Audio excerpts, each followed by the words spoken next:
The jaws of Cetus, Betrayal. The Valkyrie shuddered as it came to a stop on the landing pad, Twilight flipping off her restraints before grabbing her sword, notepad, and pencil from where they had been secured. Mashes was already up, checking his bolt pistol and armor while the Valhallans loaded their melta-guns. She waited in silence as they finished up, rocking on her heels as they finished checking their weapons. Chimeras were horrible, but flying never seemed to keep her down. "Stay close to me, Terra," Mashes said as he stepped towards the loading door. "This spaceport isn't exactly big, but with all that's been going on I don't want to lose you in the crowd." "Oh, I understand completely," Twilight said, giving Mashes a nod as she took a spot next to him. "This inspection is more your mission anyway, I'll just stick around you and see what I can use to help." Mashes gave her an odd look, but said nothing more as the loading door swung open.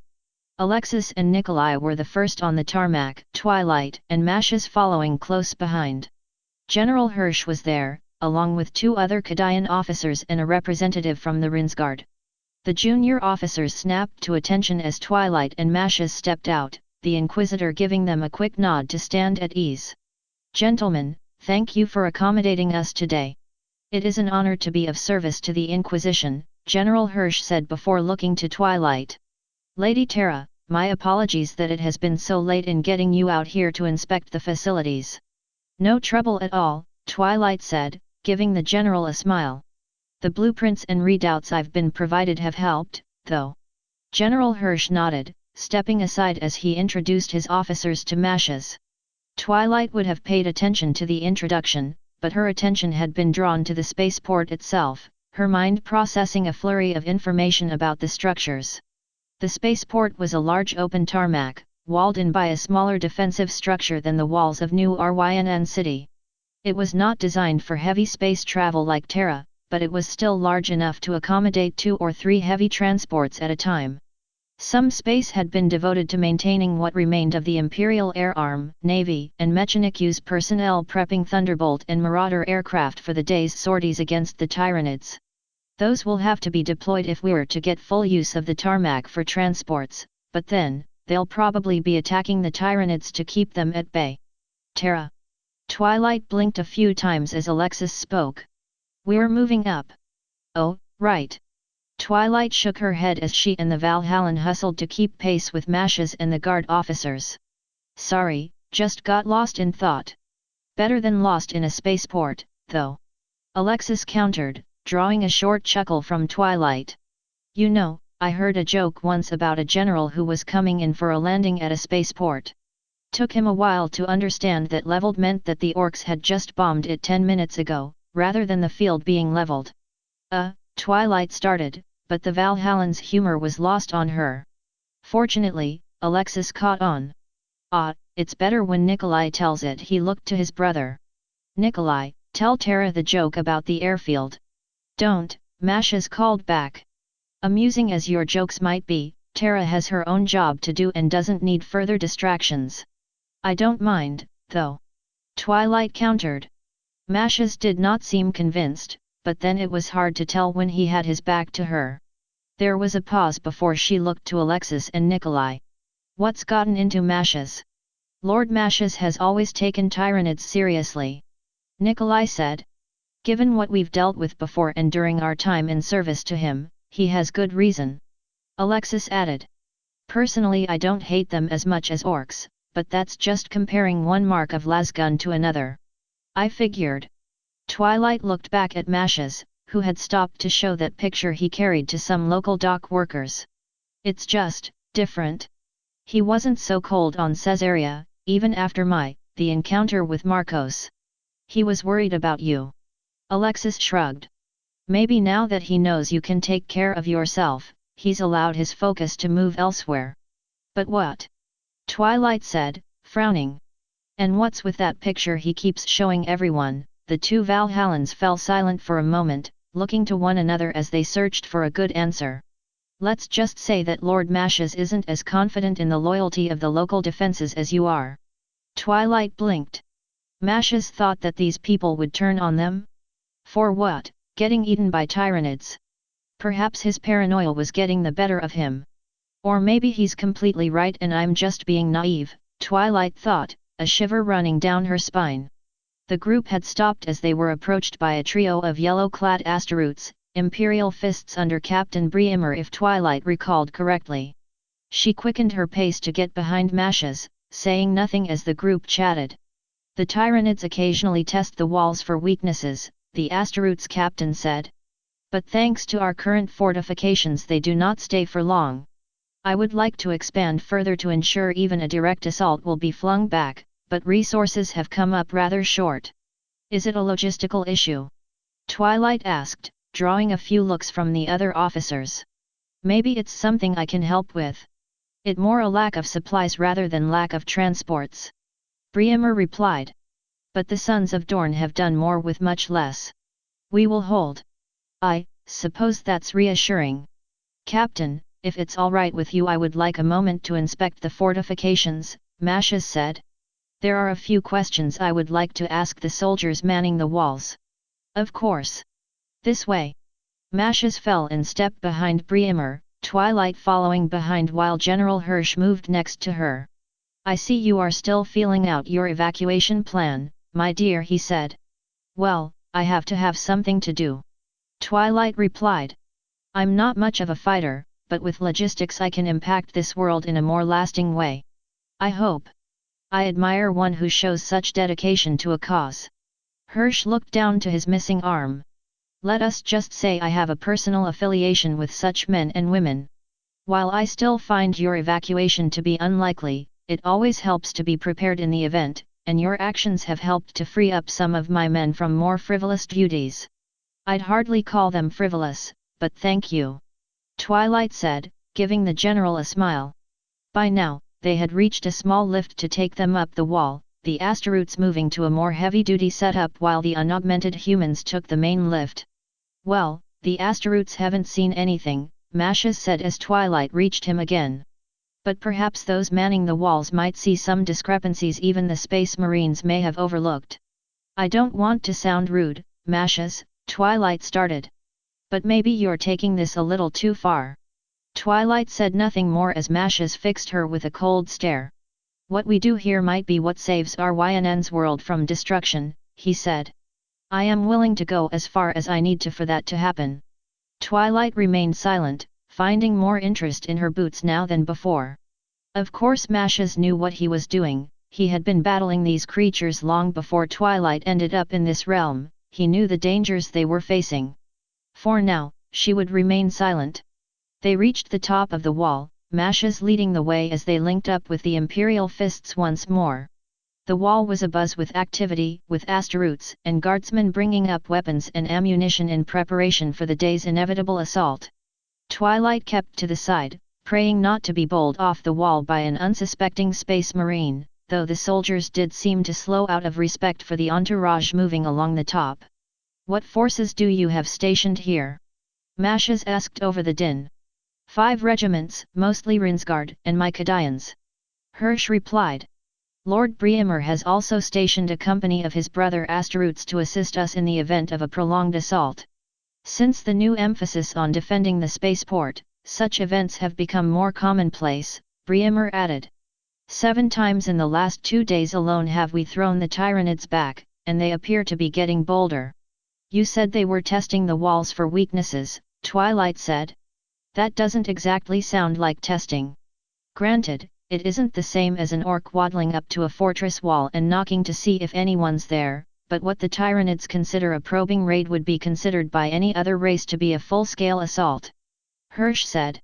I do not wish to intimidate you, my lady, but you are welcome to see for yourself what we are standing against.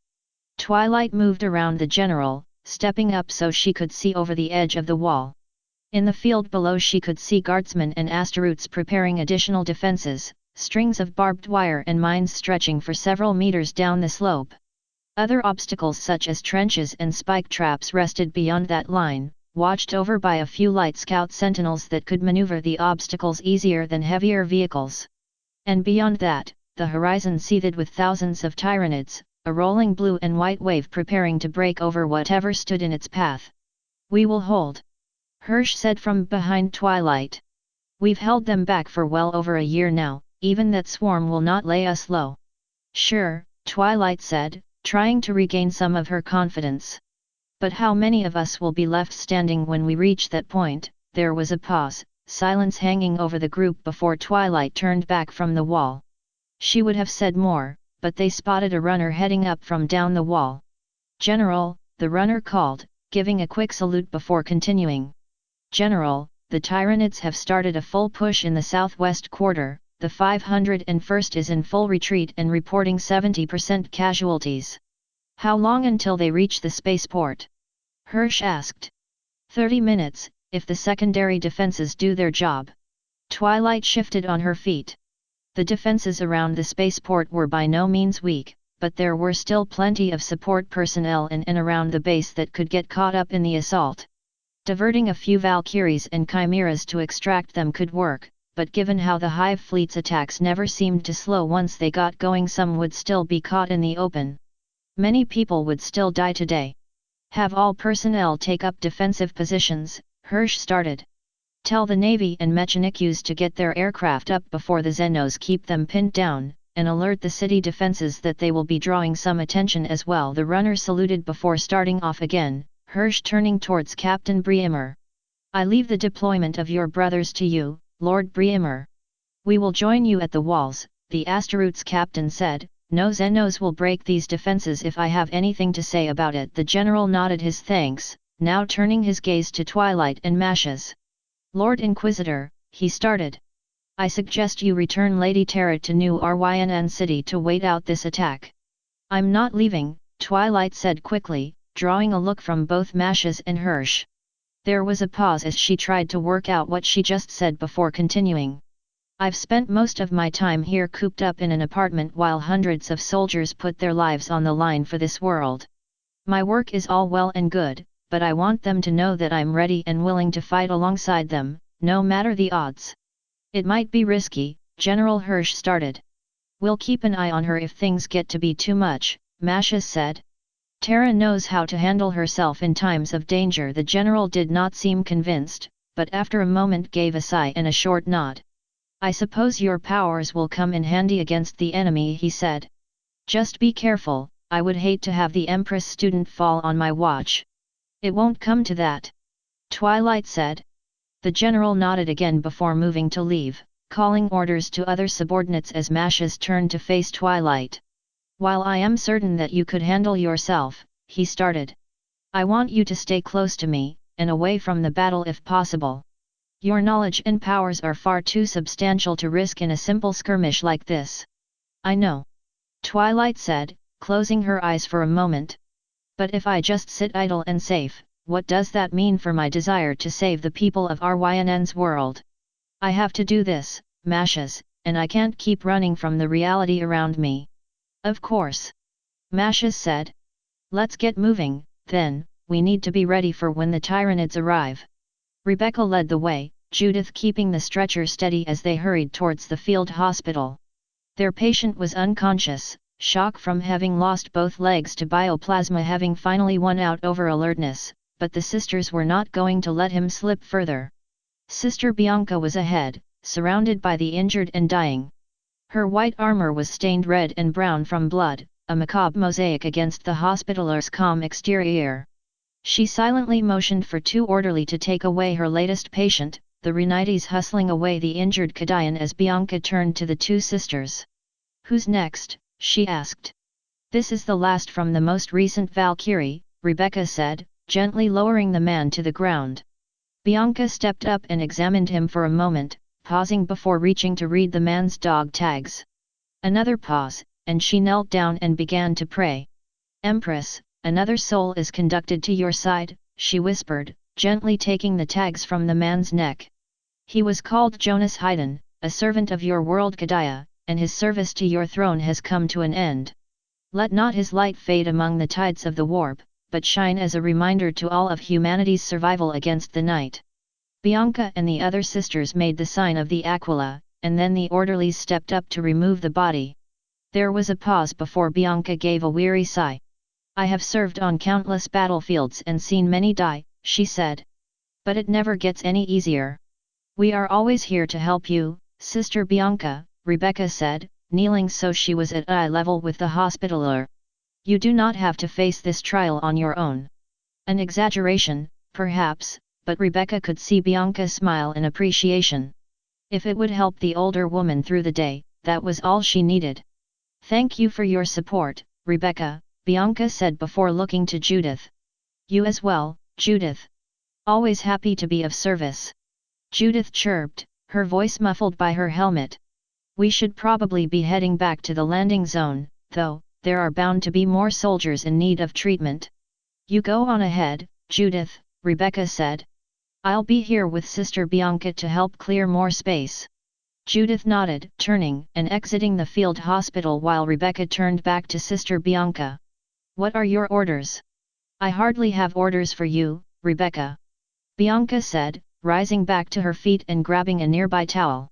And with all these soldiers taken care of or on their way to proper hospitals, there really is not much more for me to do until the next wave arrives. Oh! Rebecca's face dropped at this. There was so much more she could do to help, and not having that chance, she shook her head. She would get a chance to be of more help later. You know, Bianca said as she finished wiping off the last of the blood from her hands. I have been speaking to Lord Mashes, and I think it would be a good time to get you fitted for your own Narthesium. My own Narthesium, Rebecca repeated, trying to get the words through her mind. But I am not joining the Hospitalers, not yet, anyway. I know, but there may come a time when one of your sisters is injured, and I am not around to heal their wounds. Bianca set the now bloody towel aside to be disposed of as she turned back to Rebecca. I want you to be as prepared as possible for all that might come, especially given the uncertainty of what we face today. Thank you, Sister Bianca, Rebecca said after a short pause. These last few months that you have taught me, it really means a lot, to see that you believe me to have come that far. She paused again before chuckling.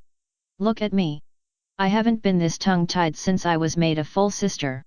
I understand completely. Bianca said, giving Rebecca a smile.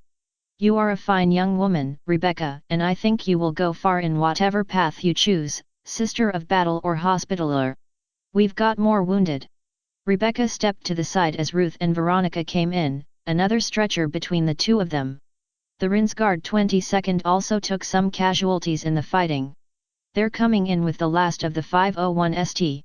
A hospitaler's work is never finished. Bianca said as she and Rebecca backed up, allowing the other two sisters to set down the next man, a younger fellow wearing the now familiar blue and red Rinsgard uniform. It really isn't too bad, the man said, shying away as Bianca reached to inspect his arm. Just a bump when our chimera got hit, nothing more. That bump appears to have shattered your radius in 3 places, Bianca said, quickly stabbing her Narthesium into the man's arm to provide him with painkillers. Fortunately, it's a simple matter of setting the bone and getting you on your way, it should not take more than a few minutes. Good, good, the man said, giving a chuckle. Then I can get back and get some revenge on those Xenos. Leave some for the rest of us, Judith said. Frederick's been eager to burn some aliens, and I promised him he'd get out there soon. The soldier gave Judith an odd look, but appeared to take the compliment in the spirit that it was given. Pay her no mind, Rebecca said, giving the soldier a friendly smile. She's one of our more excitable sisters. Embarrassing is more like it.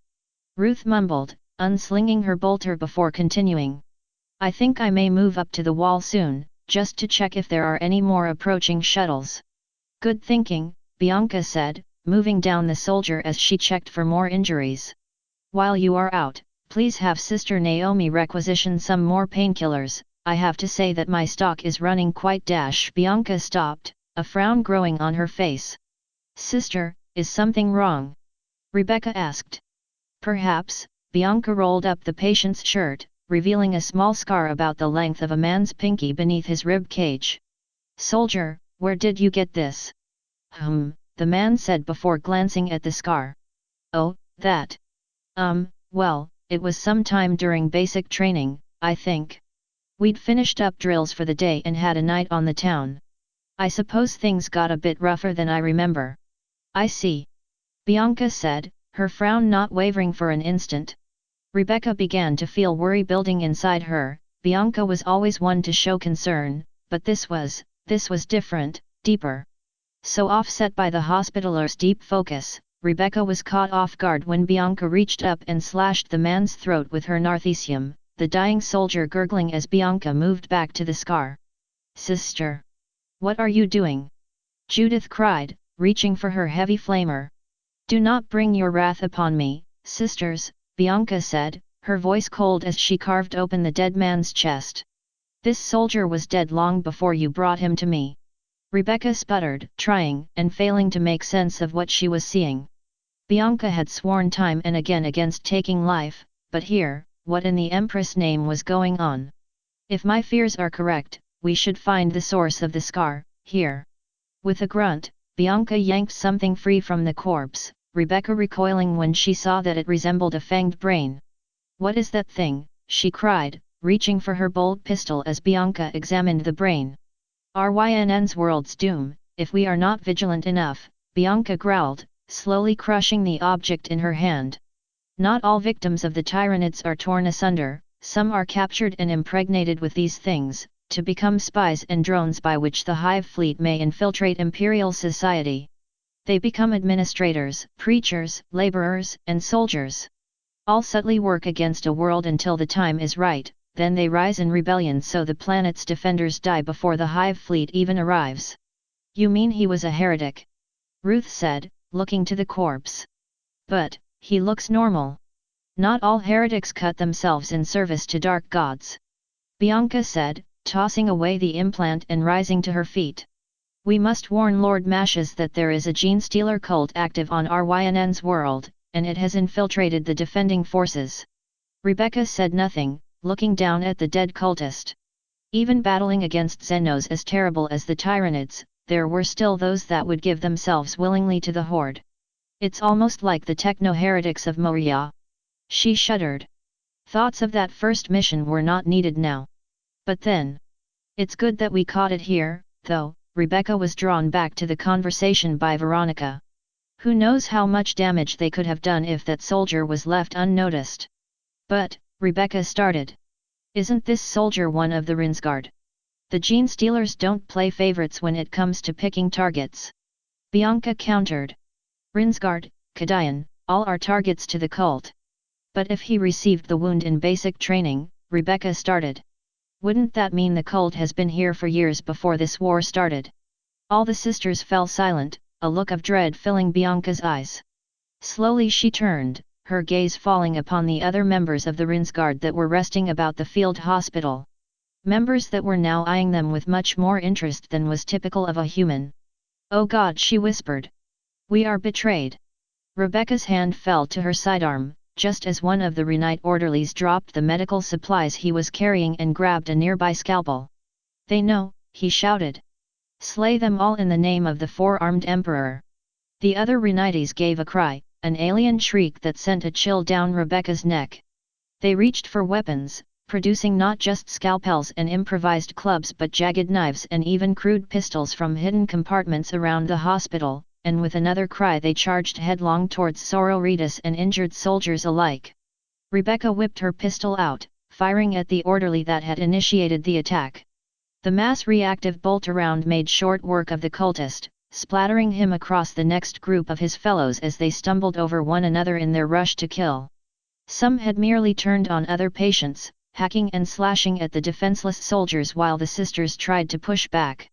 Her bolt pistol having run empty, Rebecca reached back for her bolter, letting Ruth fill the void of fire. "Death is the reward for all who pervert the Empress image," Ruth bellowed, the bolt roaring as it ripped through the oncoming cultists. Even as their fellows fell dead or mutilated by gunfire, the rest continued without heed for survival. More and more Renites poured in against the sisters, slowly forcing them out of the hospital and back into the staging ground. Only more concentrated fire from Ruth followed by a blazing inferno from Judith's flamer slowed the tide, enough for the sisters to break free from the hospital. At least, that was what they thought. Those Renites that were not dead had turned on whomever they could find. Some attacked guardsmen and Mechanicu's laborers, stabbing and shooting them before they had a chance to realize the treason. Others swarmed over tanks and transports, turning the heavier guns against unsuspecting tankers and asteroids. Chaos swarmed around the sisters, such that they were not sure where to fire and perhaps relieve their allies. "We need to find Sister Naomi," Ruth said. "Then we might rally and strike these traitors down. I do not think a counterattack is advisable at this point." Bianca drew their attention towards the wall, where two hijacked Lehman Russes were busy trying to blast the gates open with their cannons. "The best we can do is find Naomi and lead whoever we can to safety, before the Tyranids move in force." "I think I saw Naomi at the command station," Judith said. "I'll clear us a path." "Wait, we might hit some of our own." Rebecca's concerns were drowned out by the roar of Judith's heavy flamer, a score of cultists falling to the ground in charred heaps. The others turned to run, laying down panicky countering fire as the sister advanced. "Frederick knows his own," Judith replied.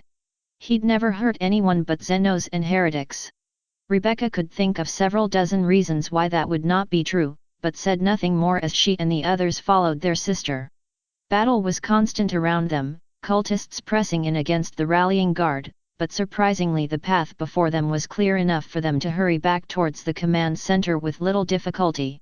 As they neared, they saw why. The Rinsguard infiltrators had at least appeared normal.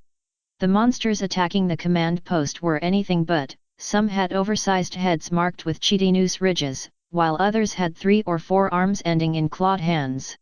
They were armed with a myriad of weapons, from jagged knives to guns to broken signposts and rebar, striking their foes with unparalleled savagery. Already a score of officers and guardsmen lay dead at their feet, corpses crushed underneath the unending tide of traitors. That left Naomi standing on her own. The Sister Superior held her chainsword in a two-handed grip, blood already caking the roaring blade.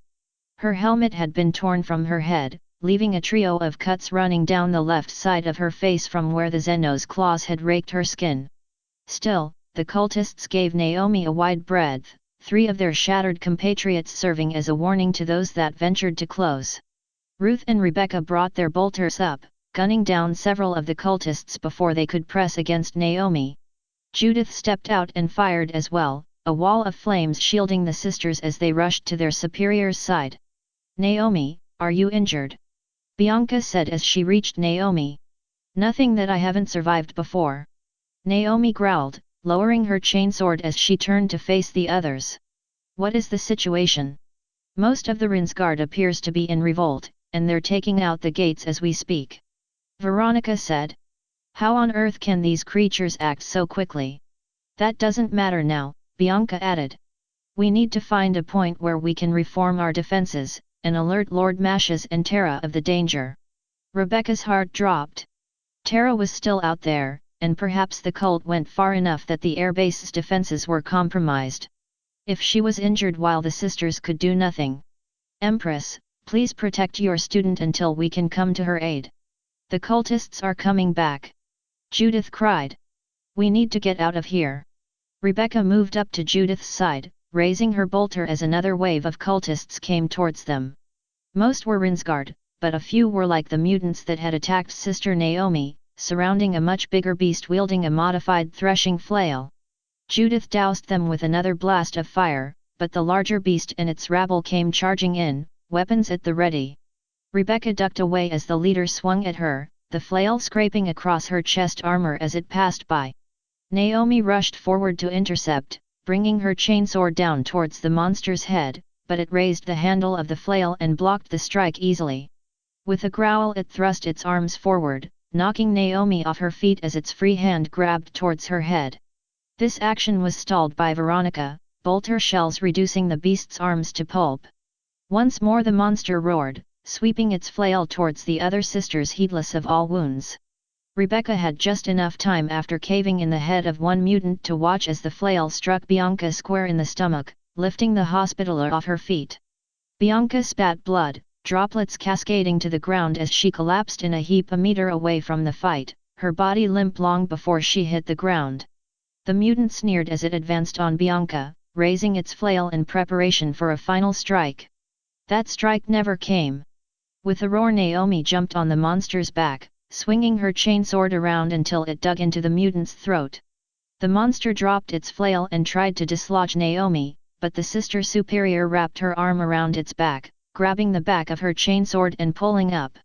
Blood and itch rained from the beast as Naomi garroted it, finally giving way as the blade severed the last few sinews holding its head to its body. She rolled clear of the headless body, barreling over a hapless cultist as she leapt clear of the corpse. "Bianca!" Rebecca cried, darting over to check the fallen Hospitaller. Bianca was trying to pull herself back to her feet, spitting more blood as she did so. "I think," she croaked. "I think that was a little too much violence for me." "See, can you stand?" Rebecca asked. "We can get you to a medical facility." "No." Bianca fell back, spitting more blood. "I'm pretty sure that strike shattered my spine, among other injuries." She took a few breaths before speaking again. "Hypercoagulants, stop the bleeding before I die here." Rebecca nodded quickly, reaching for Bianca's narthecium and switching to the correct needle.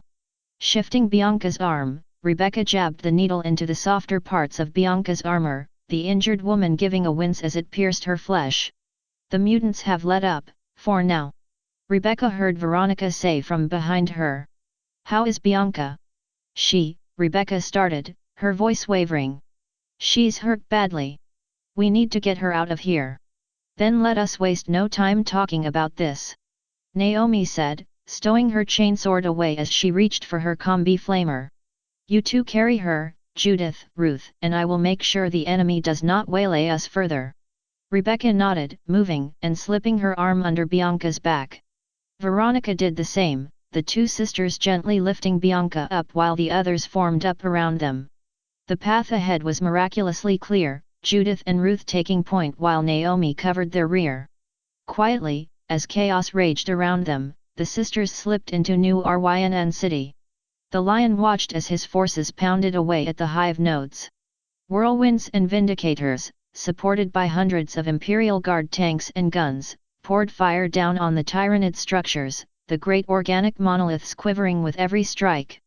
Some lesser Tyranids milled about in an attempt at defense, but the Imperial forces were more than ready to cut them down without much difficulty. Almost too easy, the Lion thought. "We shall have to remain vigilant in the event of ambushes." Of course, ambushes would be out of the question if and when the Empress made her arrival, but until that point the Dark Angels would not be found unprepared. "My lord," Johnson did not move, but did shift his eyes slightly to acknowledge the company master that approached. "The first nodal tower is prepared to fall, but we have detected a massing of Tyranids to the west." "Size?" he asked. "Substantial, and growing." Johnson regarded this information. He watched as the first tower gave a shudder, an alien moan echoing through the air before it began to crumble, huge chunks of chitin falling to crush unprepared Xenos. "This shall have to be dealt with," he said. "Send the Raven Wing for initial strikes, and prepare whatever other forces are not committed to the siege fully. 2 companies of Rinsguard and a Kadayan regiment can be deployed to assist." "Do so," Johnson said. "Once we have reached a satisfactory level of damage against these towers, I will move our forces to assist the Raven Wing with their assault against this Xenos force." "As you command, my lord." The company master bowed and moved away, calling out orders to the rest of the Dark Angels while Johnson focused on the battle again. The bombardment had moved to the second tower, some of the Vindicators rolling forward to get a better angle for their bombardment. A larger horde of Tyranids had rallied, a few Carnifexes supported by smaller creatures rushing into the wall of fire the Guard and Asteroutes had erected. A quick slaughter, then nothing more. The Tyranids were toying with them. Johnson moved away from the front, confident his company masters could direct the battle without him. His mind had drifted to the west, to where the Tyranids were preparing their next big assault. A final act of desperation to draw them away from the central hive, perhaps, though if Cetus had gleaned information from his warriors as he had warned the Empress, perhaps they wanted him to attack in force, eager to claim more of their great beasts on the hunt. The Lion scoffed, he was not the Night Haunter, and he would not be so eager for grisly trophies. "The Raven Wing will have their information," he thought. "Once we gauge the threat, then we can move to crush these insects." Johnson was shaken from his thoughts by a shift in the constant bombardment. He turned, scanning the lines to see that some of the Imperial Guard's guns had fallen silent, even if only for a few moments. Frowning, the Lion turned and flicked his Vox on. "Who commands batteries 5 through 8? "Colonel Mendez of the Rinsguard is assigned," the voice chimed back. "I will patch you through to him now." There was a long pause as the guardsmen worked to get their Voxes linked. The guns had resumed firing, but it was a delay Johnson could ill afford. Mendez, an accented voice said. "Please explain to me why the cannons under your command fell silent, Colonel." Johnson growled. "And hurry, I have a war to win and little patience to pass around." "Oh, my Lord Primarch," the Colonel cried. "1,000 apologies, my lord. In truth, it is my men, some are still rather green, unused to working with the Kadians or their weapons. They are standard pattern artillery platforms," the Lion growled. "What is so confusing about that?" "It is a transition, my lord. Some of the vehicles we trained on prior to these Xenos invading were from a few centuries ago. I do not want any more delays." Johnson looked back as the first barrages smashed into the next tower. "I intend to clear this entire hive by week's end, and cleanse Rynn's world of Tyranids entirely by month's end. I do not want to see my strategy undone just because some soldiers could not perform basic artillery drills. Why yes, my lord. I will see to it that we increase our firing rate tenfold, if needed." Johnson scoffed, but at least the colonel was apologetic enough to make up for his mistake. He understood the Empress was trying to get Astaroths and mortals to cooperate more fluidly than they had since the Crusade, but that did not mean the Lion had to lower his standards further. Wait. Did the Rhinites not bring their own weapons and artillery? Why would they need to borrow weapons from the Kadians? The Lion got his answer as the first of the shells exploded nearby.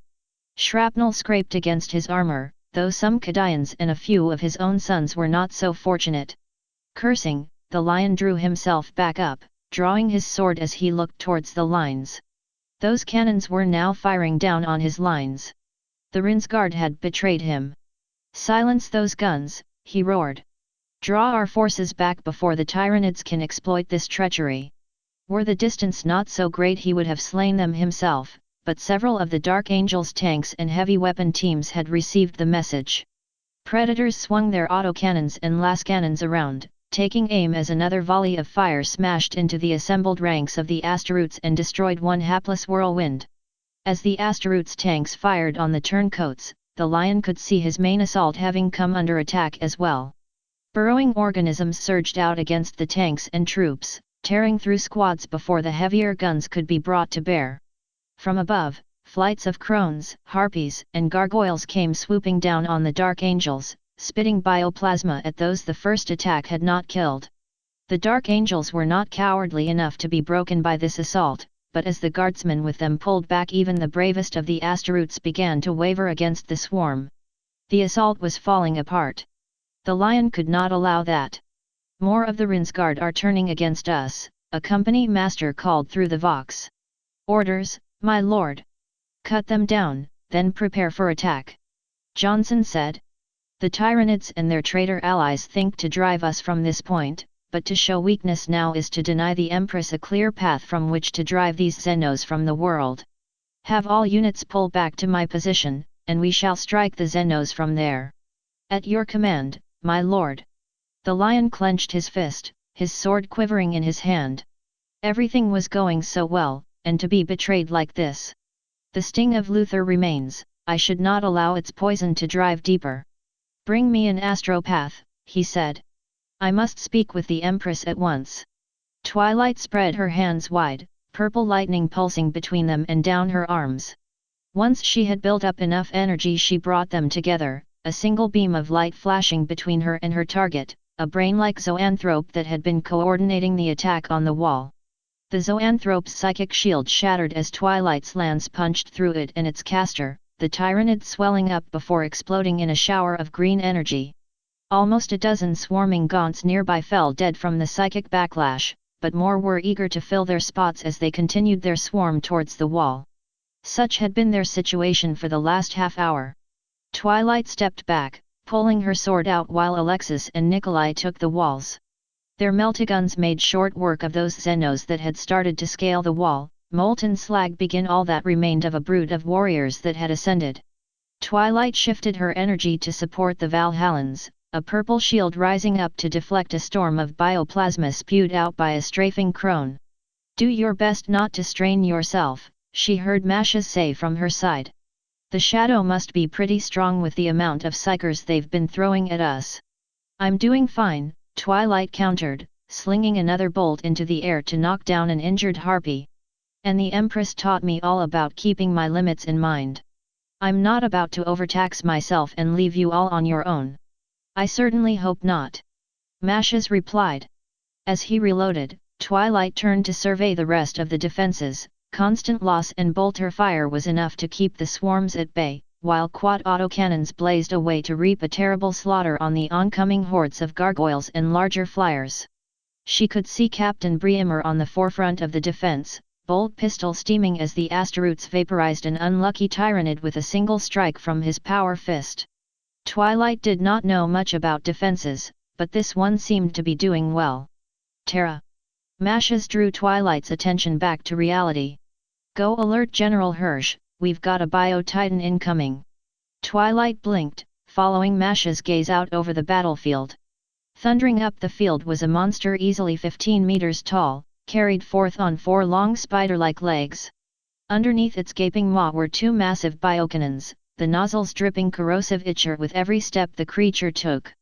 Twilight felt a chill run down her back as the bio-titan roared, the entire battlefield shaking from the sound.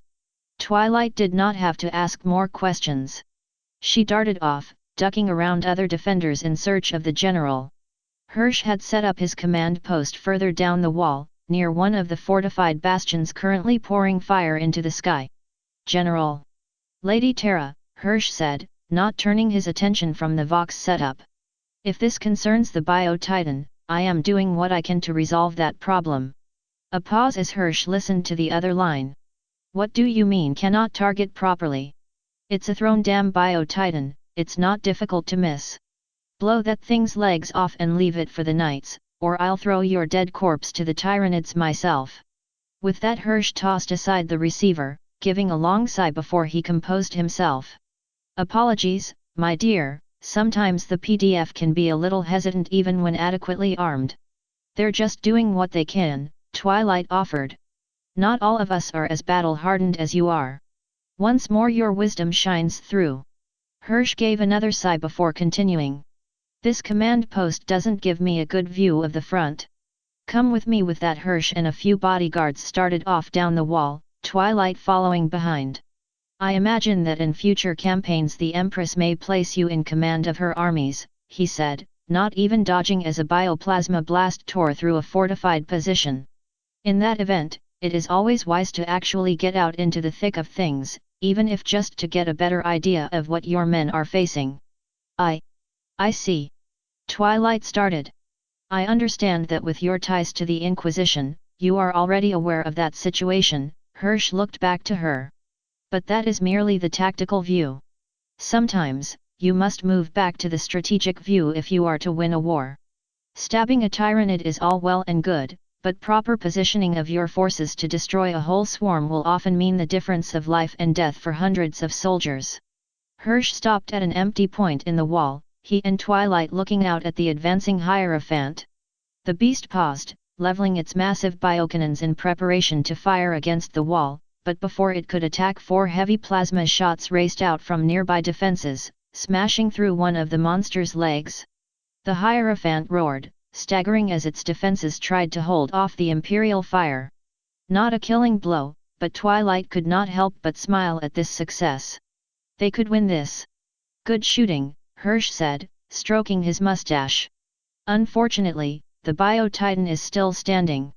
The Knights will move in and try to cut it down, but we'll need more concentrated firepower if we are to dash." The general never finished, for one of the nearby Rinsguard pulled out a pistol and shot him at the base of his neck, the slug easily punching through the spine and out through his skull. "General!" Twilight cried, reaching out but failing to stop the body from tumbling off the side of the wall. She pulled back, watching as other Renites bayonet the late general's bodyguards, the one who had shot General Hirsch advancing on her. "What are you doing?" "My duty," in service to the four-armed emperor, the man droned, raising his pistol and aiming it at Twilight's head. You will fall to the hive mind, and all mankind shall be free. Twilight brought her sword up, magic power building inside her as she prepared to intercept any shots. This was just some brainwashing by the hive mind. She could break them free and perhaps salvage some of the defense before Hirsch's death became known.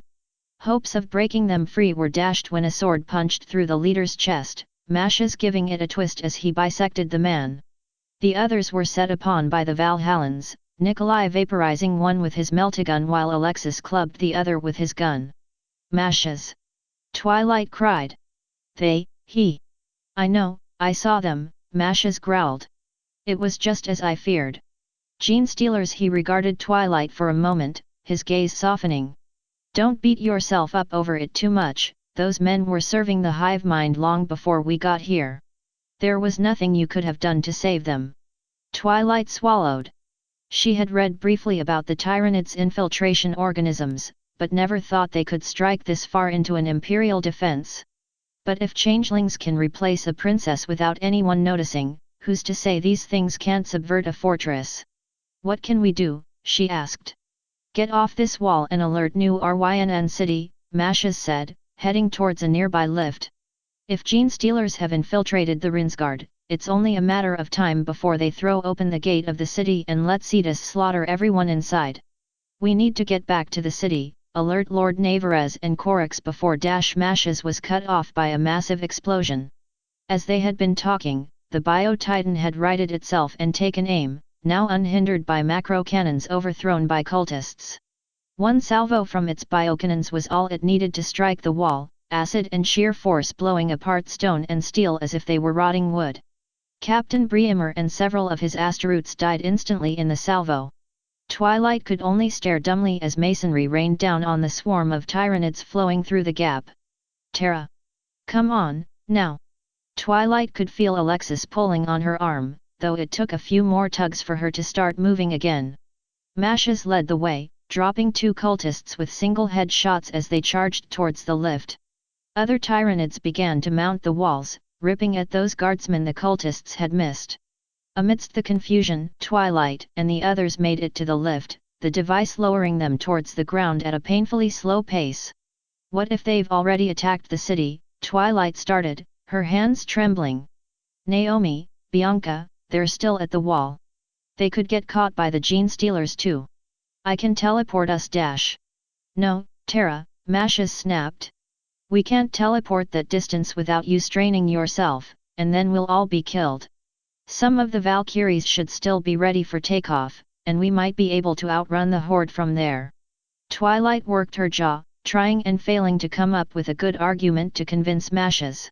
Finally, the lift reached the ground, the four humans rushing out towards the tarmac. Towards a seething horde of Tyranids that had started to swarm over the waiting transports. It seems the galaxy doesn't want us flying out of here, Alexis said, bringing his meltagun up. Nikolai and I can buy you some time. Find a vehicle and get Terra out of here. I'm the one giving the orders around here, Alexis, not you. Mashes looked around before continuing. I think I saw a maintenance road further down the way. There has to be a light transport or a chimera we can take to get back to the city. Twilight looked about, keeping her sword out in the event the Tyranids attempted a charge. She could see nothing, just more aliens, her heart dropping with every avenue of escape snuffed out by the advancing horde. They would die here. And all her friends would be doomed as well. This way, Twilight's head snapped about. At first she saw nothing, but then from behind a nearby supply crate she could see a shadow of something moving. This way, if you are to escape the horde. Mashes, she said. I think I know a way out. Do you? Mashes asked. Lead on, we'll cover you. Twilight swallowed again, keeping her sword ahead as they wandered towards the supply crates. The thought crossed her mind that it might have been a trap of the Tyranids, but something held her interest, a familiar energy she could not rightly place. Still, Twilight advanced. She braced for something to jump out, but as soon as she crossed behind the crates her vision blurred, psychic energies radiating over her as she stepped forward. Gone was the spaceport and the Tyranids, instead she found herself standing in a dark hall, Mashes and the Valhallans doing their best not to stumble into her as they joined her. And standing in front of her was a very familiar clown. Well well, the figure said, voice not hindered in the slightest by its mask. I had wondered when you would pass through here, Twilight Maiden.